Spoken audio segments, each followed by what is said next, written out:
বন্ধুরা, আজকে একটা সুজির টিফিন রেসিপি আপনাদের দেখাবো। এইখানে দেখুন, একটা পাত্রে আমি সুজি দিয়ে, টক দই, লবণ দিয়ে, জল দিয়ে মিক্সিতে বেটে একটা ব্যাটার তৈরি করে নিয়েছি। এখানে যতটা সুজি তার অর্ধেক টক দই, অর্ধেক জল আর লবণ দিয়ে এই ব্যাটারটা আমি বানিয়ে নিয়েছি। ব্যাটারটা এরকম হয়েছে ঘনত্বটা। তার সাথে এখানে কিছু আছে আমার পেঁয়াজ কোচানো আর সামান্য লঙ্কা কোচানো। এইবার আমি টিফিন রেসিপিটা তৈরি করে আপনাদের দেখাবো। আমার এখানে ফ্রাই প্যান বসানো হয়ে গেছে, আঁচটা মিডিয়াম টু লোতে আমার আছে। এই ফ্রাই প্যান মোটামুটি গরম হয়ে গেছে। খুব সামান্য তেল আমি এখানে দেব, দেখতেই পাচ্ছেন 2-3 ফোঁটা তেল দিলাম।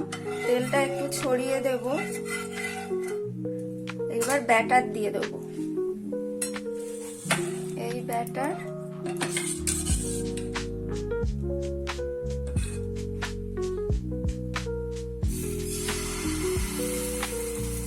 দিয়ে দিলাম ব্যাটার। এই দেখুন,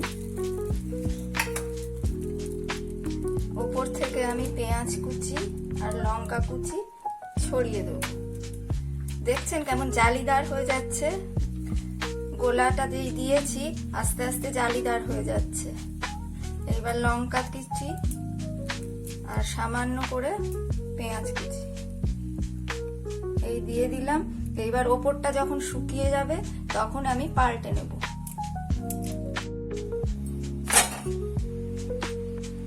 এইবার আমি পাল্টে দেব।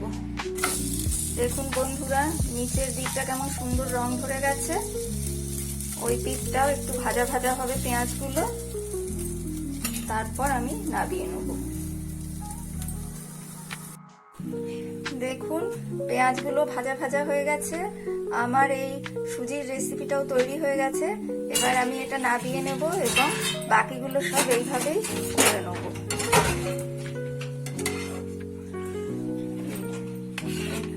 এই যে দেখুন, আমার দই সুজির মজাদার রেসিপি।